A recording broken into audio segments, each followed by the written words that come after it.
भगवत प्राप्ति कराने वाला सर्वश्रेष्ठ साधन। भगवान की प्राप्ति कराने वाले 3 साधन हैं। पहला, जगत में भगवान को देखना, यो माम पश्यति सर्वत्र। दूसरा, भगवान में जगत को देखना, सर्वम च मयि पश्यति। तीसरा, जगत को भगवत स्वरूप देखना, वासुदेवः सर्वम। इन तीनों में शीघ्र भगवत प्राप्ति कराने वाला सर्वश्रेष्ठ साधन है जगत को भगवत स्वरूप देखना, अर्थात सब कुछ भगवान ही हैं ऐसा स्वीकार करना। यह सर्वश्रेष्ठ इसलिए है कि जो भाव वासुदेवः सर्वम पहले के 2 साधनों के अंत में होता है, वह भाव इस तीसरे साधन में शुरू से ही रहता है। श्रीमद् भागवत में आया है, मेरी प्राप्ति के जितने साधन हैं उनमें मैं सबसे श्रेष्ठ साधन यही मानता हूं कि समस्त प्राणियों और पदार्थों में मन, वाणी तथा शरीर के समस्त बर्ताव व्यवहार में मेरी ही भावना की जाए। उपनिषदों में इस बात को समझने के लिए 3 दृष्टांत दिए गए हैं, सोने का, लोहे का और मिट्टी का। जैसे सोने के अनेक गहने होते हैं, उन गहनों की अलग अलग आकृति, नाम, रूप, तौल, उपयोग, मूल्य आदि होते हैं, पर उन सब में सोना एक ही होता है। सोने के सिवाय उनमें कुछ नहीं होता। लोहे के अनेक अस्त्र शस्त्र होते हैं, पर उनमें लोहे के सिवाय कुछ नहीं होता। ऐसे ही मिट्टी के अनेक बर्तन होते हैं, पर उनमें मिट्टी के सिवाय कुछ नहीं होता।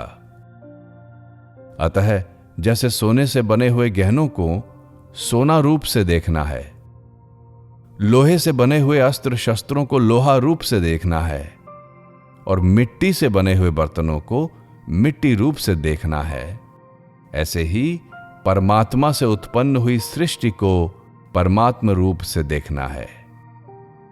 अतः यह सब जगत परमात्मा का स्वरूप है।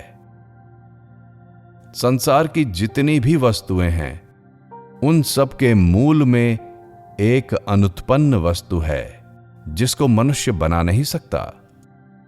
जैसे हम गेहूं की कई तरह की चीजें बना सकते हैं, पर गेहूं का दाना नहीं बना सकते। चनों की कई चीजें बना सकते हैं, पर चना नहीं बना सकते। आलू की कई तरह की चीजें बना सकते हैं, पर आलू नहीं बना सकते। एक मनुष्य शरीर से कई मनुष्य पैदा हो सकते हैं, पर जिनसे शरीर पैदा होता है वे रज वीर्य हम नहीं बना सकते। तात्पर्य है कि जितनी भी वस्तुएं हैं, उनकी मूलभूत धातु बीज को बड़े से बड़ा वैज्ञानिक भी नहीं बना सकता। उन वस्तुओं में हम परिवर्तन कर सकते हैं, 2 को परस्पर मिला सकते हैं, पेड़ पौधों की कलम करके दूसरा फल लगा सकते हैं, उसमें विकृति भी पैदा कर सकते हैं, पर उसके मूल तत्व को नहीं बना सकते। कारण कि मूल तत्व स्वतः सिद्ध है। वह मनुष्य का बनाया हुआ नहीं है, बल्कि भगवान का बनाया हुआ है।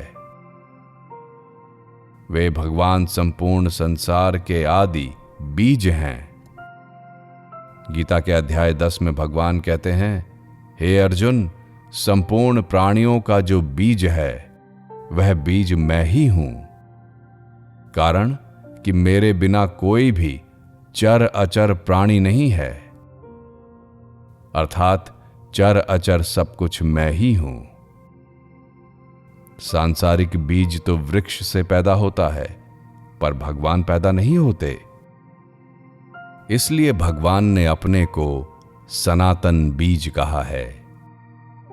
बीजम माम सर्वभूतानाम विद्धि पार्थ सनातनम। गीता अध्याय 7।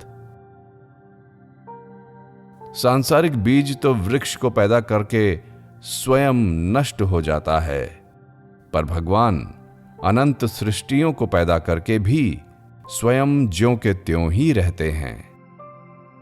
इसलिए भगवान ने अपने को अव्यय बीज कहा है। प्रभव प्रलयः स्थानम निधानम बीजम व्ययम। गीता अध्याय 9। तात्पर्य है कि भगवान संपूर्ण जगत के आदि में भी रहते हैं और अंत में भी रहते हैं। जो आदि और अनंत में रहता है वही मध्य वर्तमान में भी होता है, यह सिद्धांत है। जैसे अनेक तरह की चीजें मिट्टी से पैदा होती हैं, मिट्टी में ही रहती हैं और अंत में मिट्टी में ही लीन हो जाती हैं, ऐसे ही संसार मात्र के जितने भी बीज हैं वे सब भगवान से ही पैदा होते हैं, भगवान में ही रहते हैं और अंत में भगवान में ही लीन हो जाते हैं। तात्पर्य है कि सांसारिक बीज तो उत्पन्न होकर नष्ट हो जाते हैं, पर भगवान रूप अविनाशी बीज आदि मध्य और अंत में ज्यों का त्यों रहता है। अतः वर्तमान में संसार रूप से भगवान ही हैं, भगवान के सिवाय कुछ नहीं है। प्रश्न आता है, वर्तमान में तो पंचभूतों से बना हुआ जड़ संसार ही प्रत्यक्ष रूप से दिख रहा है, जो कि उत्पत्ति विनाशशील है। अतः इसको अविनाशी भगवत स्वरूप कैसे समझें? बीज से जितनी चीजें पैदा होती हैं वे सब बीज रूप ही होती हैं। जैसे गेहूं से पैदा होने वाली खेती को भी गेहूं ही कहते हैं। किसान लोग कहते हैं कि गेहूं की खेती बहुत अच्छी हुई है। देखो खेत में गेहूं खड़े हैं, गेहूं से खेत भरा है। परंतु कोई शहर में रहने वाला व्यापारी हो, वह उसको गेहूं कैसे मान लेगा? वह कहेगा कि मैंने बोरे के बोरे गेहूं खरीदा और बेचा है। क्या मैं नहीं जानता हूं कि गेहूं कैसा होता है? यह तो धान है, डंठल है और पत्ती है, यह गेहूं नहीं है। परंतु खेती करने वाला जानकार आदमी तो यही कहेगा कि यह वह घास नहीं है जो पशु खाया करते हैं, यह तो गेहूं है। खेती को गाय खा जाती है तो कहते हैं कि गाय हमारा गेहूं खा गई, जबकि उसने गेहूं का एक दाना भी नहीं खाया। खेत में भले ही गेहूं का एक दाना भी ना हो, पर यह गेहूं है, इसमें संदेह नहीं है। कारण कि यह पहले भी गेहूं ही था, अंत में भी गेहूं रहेगा। अतः बीच में खेती रूप से भी गेहूं ही है। अभी तो ये हरी भरी घास दिखती है, पर बाद में पकने पर इसमें गेहूं ही निकलेगा। इसी तरह संसार के पहले भी परमात्मा थे, अंत में भी परमात्मा ही रहेंगे। अतः बीच में भी सब कुछ परमात्मा ही हैं। वासुदेवः सर्वम। भगवान ने संपूर्ण सृष्टि की रचना अपने में से ही की है। अतः भगवान के सिवाय और कुछ भी नहीं है। जो मन की कल्पना में आता है और जो कल्पना में नहीं आता, वह सब भगवत स्वरूप ही है।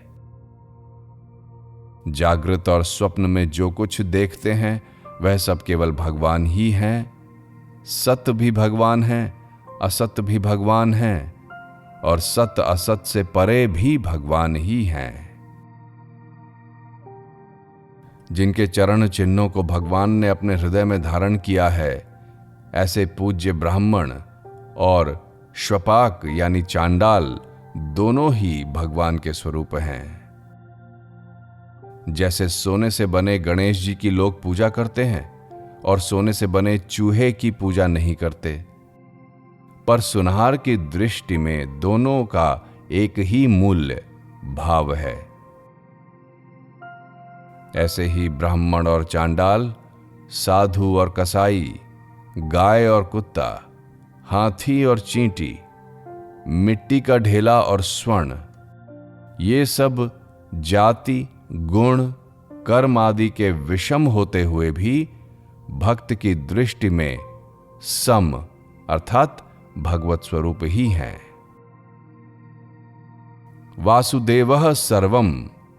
तात्पर्य है कि जैसे शरीर के सब अंगों से यथा योग्य व्यवहार करते हुए भी उनमें आत्मबुद्धि एक ही रहती है, तथा उन अंगों की पीड़ा दूर करने तथा उनको सुख पहुंचाने की चेष्टा भी समान ही रहती है, ऐसे ही जैसा देव वैसी पूजा के अनुसार ब्राह्मण और चांडाल आदि सबसे शास्त्र मर्यादा के अनुसार यथा योग्य व्यवहार करते हुए भी भक्त की भगवत बुद्धि में तथा उनका दुख दूर करने और उनको सुख पहुंचाने की चेष्टा में कोई अंतर नहीं आता।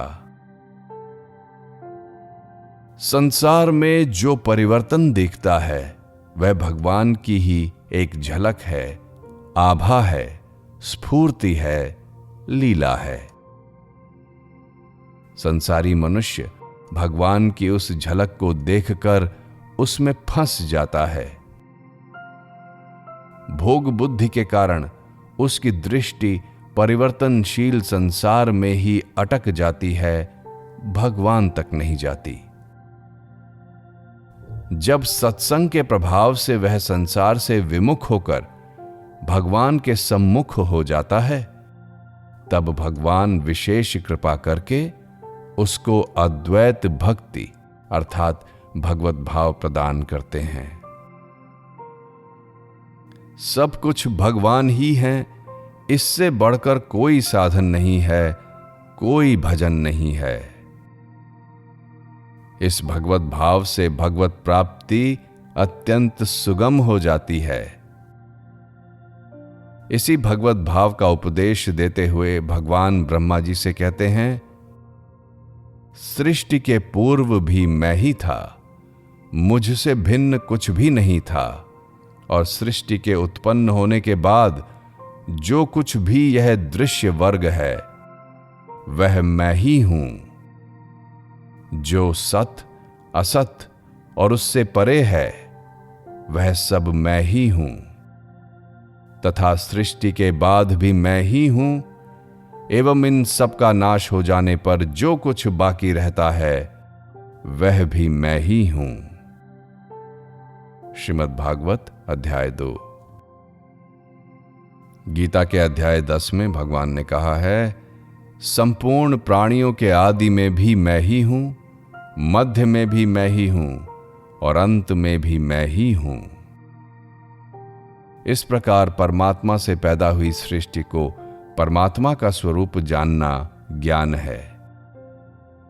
जब तक अपनी और संसार की अलग सत्ता दिखती है तब तक अज्ञान है। जैसे गेहूं के खेत को गेहूं रूप से देखना ज्ञान है और घास रूप से देखना अज्ञान है। प्रश्न आया, गेहूं से गेहूं ही पैदा होता है, बाजरे से बाजरा ही पैदा होता है, फिर परमात्मा से तरह तरह के स्थावर जंगम प्राणी कैसे पैदा होते हैं? गेहूं, बाजरा आदि तो लौकिक बीज हैं, पर भगवान अलौकिक और विलक्षण यानी सनातन और अव्यय बीज हैं। अतः एक ही भगवान से तरह तरह की सृष्टि पैदा होती हैं। 3 लोक, 14 भुवन, जड़ चेतन, स्थावर जंगम, थलचर, जलचर, नभचर, जरायुज, अंडज, स्वदेज, उद्भिज, सात्विक, राजस, तामस, मनुष्य, देवता, पशु, पक्षी, भूत, प्रेत, पिशाच, ब्रह्म, राक्षस आदि सबका सब उस विलक्षण बीज की ही खेती है। गीता के अध्याय 7 में भगवान कहते हैं, मेरे सिवाय इस संसार का दूसरा कोई कारण है ही नहीं। जितने भी सात्विक, राजस और तामस भाव हैं वे सब मुझसे ही होते हैं, ऐसा जान। अध्याय 10 में है, प्राणियों के बुद्धि, ज्ञान, असम्मोह आदि अनेक प्रकार के और अलग अलग भाव मुझसे ही होते हैं। गीता के अध्याय 15 में ही है, स्मृति, ज्ञान और अपोहन यानी संशय आदि दोषों का नाश मुझसे ही होता है। और श्रीमद् भागवत में भगवान कहते हैं, मन से, वाणी से, दृष्टि से तथा अन्य इंद्रियों से जो कुछ शब्द, स्पर्श, रूप, रस, गंध आदि ग्रहण किया जाता है वह सब मैं ही हूं। अतः मेरे सिवाय और कुछ भी नहीं है। यह सिद्धांत आप विचार पूर्वक शीघ्र समझ लें अर्थात स्वीकार कर लें। तात्पर्य है कि शरीर, इंद्रियां, मन, बुद्धि से जो भी सात्विक, राजस और तामस भाव, क्रिया, पदार्थ आदि ग्रहण किए जाते हैं वे सब भगवान ही हैं। मन की स्फुरणा मात्र, चाहे अच्छी हो या बुरी, भगवान ही हैं। संसार में अच्छा बुरा, शुद्ध अशुद्ध, शत्रु मित्र, दुष्ट सज्जन, पापात्मा पुण्यात्मा, अपना पराया आदि जो कुछ भी देखने, सुनने, कहने, सोचने, समझने आदि में आता है वह सब केवल भगवान ही हैं। शरीर, शरीरी, क्षेत्र, क्षेत्रज्ञ, परा, अपरा, क्षर, अक्षर सब कुछ भगवान ही हैं। भगवान के सिवाय कहीं कुछ भी नहीं है। मया तत्मिदं सर्वम, गीता अध्याय 9। जब सब कुछ भगवान ही है तो फिर उसमें मैं, व्यक्तित्व कहां से आया?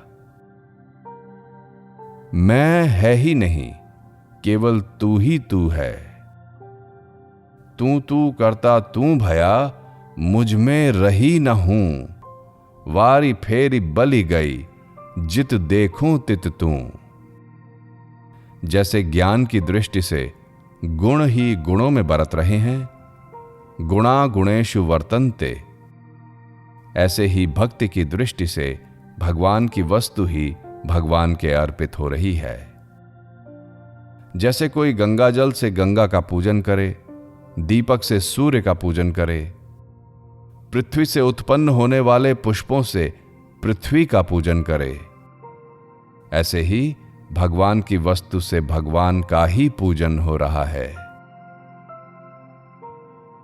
वास्तव में देखा जाए तो पूज्य भी भगवान है, पूजा की सामग्री भी भगवान है, पूजा भी भगवान है तथा पूजक भी भगवान है।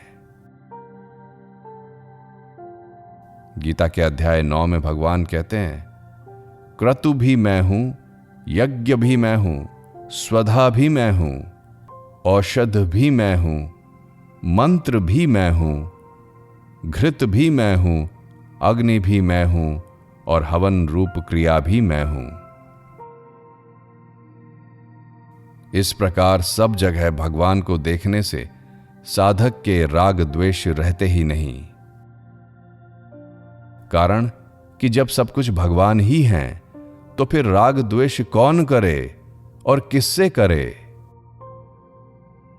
उमा जे राम चरण रत, बिगत काम मद क्रोध, निज प्रभुमय देख ही जगत, के ही सन करही विरोध। मानस। एक मार्मिक बात है कि सब कुछ भगवान ही हैं। ऐसा अनुभव करने के लिए क्रिया और पदार्थ की आवश्यकता नहीं है, प्रत्युत विवेक अथवा भाव की आवश्यकता है। विवेक में खोज होती है और भाव में स्वीकृति अथवा मान्यता होती है। विवेक और भाव दोनों ही अंत में तत्व ज्ञान में परिणत हो जाते हैं। ज्ञान मार्ग में विवेक की प्रधानता है और भक्ति मार्ग में भाव की प्रधानता है। ज्ञान मार्ग में जानकर मानते हैं और भक्ति मार्ग में मानकर जानते हैं। दोनों का परिणाम एक ही होता है। तात्पर्य है कि तत्व से जानने का जो परिणाम होता है वही परिणाम दृढ़ता से मानने का भी होता है। भक्ति मार्ग में पहले भक्त सब कुछ भगवान ही है ऐसा दृढ़ता से मान लेता है, फिर वह इसको तत्व से जान लेता है, अर्थात उसको सब कुछ भगवान ही है ऐसा अनुभव हो जाता है। ज्ञान योग की दृष्टि से सभी गुण सत्व रज तम प्रकृति से उत्पन्न होते हैं और भक्ति योग की दृष्टि से सभी गुण भगवान से उत्पन्न होते हैं। इसलिए ज्ञान योगी की दृष्टि में जो कुछ दिखता है वह सब प्रकृति है और जो परिवर्तन हो रहा है वह गुण ही गुणों में बरत रहे हैं। भक्ति योगी की दृष्टि में जो कुछ दिखता है वह सब भगवान का ही रूप है और जो परिवर्तन हो रहा है वह भगवान की ही लीला है। जगत ना तो जीवन मुक्त तत्वज्ञ भगवत प्रेमी महापुरुष की दृष्टि में है और ना भगवान की दृष्टि में है। जिसमें जगत की वासना है, अर्थात जिसने जगत को सत्ता और महत्ता दे रखी है, उस जीव की दृष्टि में ही जगत है। यह जगत की वासना ही जन्म मरण रूप बंधन का बीज है। जिस मनुष्य की जहां वासना होती है उसी वासना के अनुरूप वह स्वप्न देखता है। स्वप्न के समान ही मरण होता है, अर्थात वासना के अनुरूप ही अंत समय में चिंतन होता है और उस चिंतन के अनुसार ही मनुष्य की गति होती है। इस वासना को ही गीता ने गुण संग कहा है। गुणों का संग ही जीव के ऊंच नीच योनियों में जन्म लेने का कारण बनता है। यदि वासना न हो तो जीव बुद्धि और जगत बुद्धि के अभाव का तथा भगवान के भाव का अनुभव हो जाता है। ज्ञान मार्ग में साधक विवेक पूर्वक जगत से असंग होता है और भक्ति मार्ग में साधक भाव श्रद्धा पूर्वक जगत को भगवत स्वरूप देखता है। सब कुछ भगवान ही है, यह विवेक विचार का विषय नहीं है, बल्कि भाव श्रद्धा का विषय है। इसलिए सब कुछ भगवान ही है, यह बात भक्तों की वाणी में अधिक होती है। सब कुछ भगवान ही है ऐसा अनुभव करने के लिए साधक को दृढ़ता से यह मान लेना चाहिए कि चाहे मेरी समझ में आए या ना आए, अनुभव में आए या ना आए, पर बात यही सच्ची है। उसको बड़ी से बड़ी अथवा छोटी से छोटी जो भी वस्तु दिखाई दे वह ऐसा माने कि इसमें पूरे के पूरे भगवान हैं। जैसे जल के एक कण में और समुद्र में एक ही जल तत्व परिपूर्ण है, ऐसे ही मिट्टी का ढेला हो या पृथ्वी हो, उसमें भगवान पूरे के पूरे हैं। ऐसा मानकर वह हर समय मन ही मन सबको नमस्कार करता रहे। ऐसा करने से उसको सब जगह भगवान दिखने लग जाएंगे। एक दृष्टि से देखा जाए तो ज्ञान मार्ग में द्वैत भाव है और भक्ति भाव में अद्वैत भाव है। कारण कि ज्ञान मार्ग में प्रकृति और पुरुष, सत और असत, ब्रह्म और जगत, नित्य और अनित्य, जड़ और चेतन, शरीर और शरीरी, क्षेत्र और क्षेत्रज्ञ आदि का भेद है। पर भक्ति मार्ग में एक भगवान के सिवाय कुछ नहीं है। ज्ञान मार्ग में तो ब्रह्म सत और जगत असत है। ब्रह्म सत्यम जगन मिथ्या। पर भक्ति मार्ग में सत असत सब कुछ भगवान ही हैं। इसलिए सब कुछ भगवान ही हैं ऐसा मानकर जो भगवान के शरण हो जाता है, अर्थात अपना स्वतंत्र अस्तित्व मैंपन मिटाकर भगवान में लीन हो जाता है, उसको भगवान ने ज्ञानी कहा है। वासुदेवः सर्वमिति ज्ञानवान माम प्रपद्यते गीता अध्याय 7। ऐसे ज्ञानी भक्त को भगवान ने अपना अत्यंत प्रिय बताया है और उसको अपना ही स्वरूप बताया है। ज्ञानी त्वात्मैव मे मतम अध्याय 7।